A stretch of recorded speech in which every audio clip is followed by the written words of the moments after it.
Today stands the name of Craig Foss. Mr. Speaker. Craig Foss. Mr. Speaker, my question is to the Minister of Finance and reads, what measures will the government consider to improve the fairness and integrity of the tax system? The Honourable Bill English. Mr. Speaker, the tax working group advised the Government New Zealand could raise revenue with a mix of taxes that better promotes economic growth, but the system also needs to be fair and have integrity. This is apparently not the case at present, where changes made by the last government have led to highly uneven tax rates, both between different types of activity and between taxpayers with similar economic incomes. The government would like to correct this situation. Supplementary. Craig Foss. Thank you, Mr. Speaker. To the Minister of Finance, can the Minister give some examples of where the tax system is not working as intended? The Honourable Bill English. Mr. Speaker, the following structuring is fairly typical. A self-employed person earning $100,000 would nominally pay about $27,000 in income tax. If instead they form a company, perhaps notionally owned by another entity, and pay themselves a salary of $48,000, then their total tax bill falls by $3,000. If they have dependent children, this now makes them eligible to receive a Working for Families payment. In this example, that could amount to $8,500 per year. So in this example of a self-employed person earning $100,000, tax structuring will have lowered their tax liability by around $11,000, a drop of 40% relative to the taxes that are supposed to apply to this level of income and which would apply to someone earning a wage or a salary of that amount. Craig Foss. Thank you, Mr. Speaker. How is the position affected if the taxpayer owns an investment property? The Honourable Bill English. Mr. Speaker, if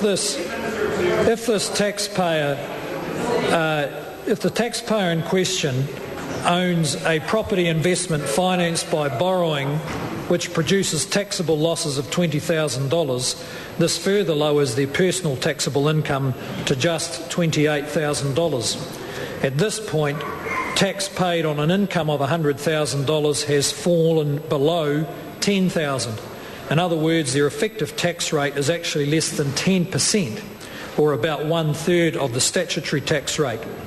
And this is out without counting any tax-free gains they may have made on their housing investment. Craig Foss. Supplementary. Thank you, Mr. Speaker. To the Minister, how can the government improve this situation? The Honourable Bill English.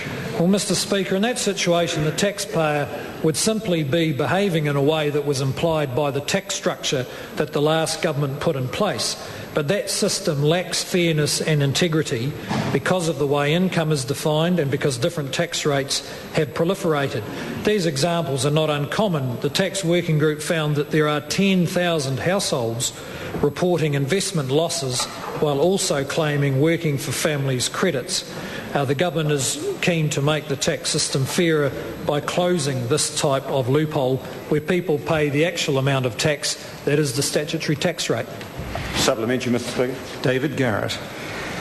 Supplementary to the Minister. Does he believe that New Zealanders' view of the fairness and integrity of the tax system depends on government spending tax money fairly and with integrity?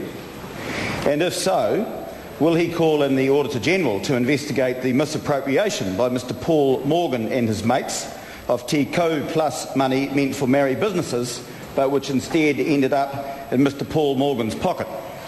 The Honourable Bill English. Mr. Speaker, of course, taxpayers' perception of whether paying their taxes is worthwhile is very much dependent on how well that money is spent. And that is why the government has been going through a large-scale value for money exercise right across the state sector to ensure that around $60 billion of taxes we collect is spent wisely. With respect to the allegations the member has made, it's my understanding those are being looked into. Question number 2, Materio Ture. Thank you, Mr. Speaker.